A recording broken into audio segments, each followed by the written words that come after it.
What made the American people so willing to have such a bloated administrative state?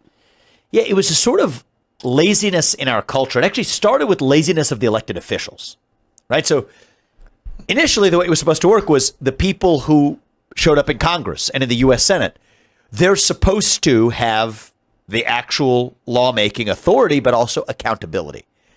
They started to get a little lazy with that accountability. These bills, get into the specifics of those details, that's a little too hard to deal with.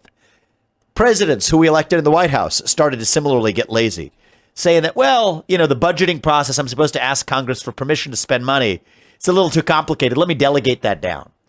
So it was sort of a dual delegation. The president of the United States started to get a little lazy. Congress started to get a little lazy.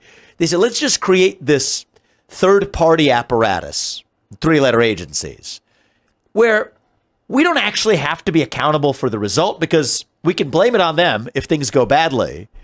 But if things go well, we're still the people who the public knows. And I think they started attracting very attention-hungry people to those roles as well. That's what created it, is people who wanted the glory without the accountability. Yeah. They shunted the accountability to a third unspoken class. So the Capitol is a beautiful building, right? But the U.S. Department of Education or the IRS or the FBI, these are drab government buildings. Nobody visits that when they visit Washington, D.C. Let's put the real accountability over there. But then the people who actually said, okay, we're going to assume that position, they're not the people who actually needed the fame or the glory. They're the people who actually needed the exercise of power. And so in a certain way, everyone got what they needed out of the trade, right? The people who were running for elected office today, many of them just want to get on cable news on a given night of the week.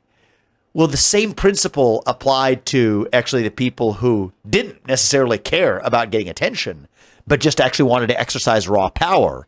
And so there was a division of those who got attention, that's what they wanted, versus those who got power because that's what they wanted. And that steadied in this new equilibrium of having this administrative state that said, okay, we'll exercise all the power.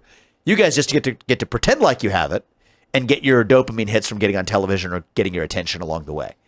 That's a long story short, a big part of what happened. Part of what I really appreciate about that explanation is you mentioned it just starting with a little bit of laziness, elected representatives not wanting to do their job to the fullest and most rigorous possible extent, and essentially abdicating by trying to delegate to people it shouldn't have been delegated to.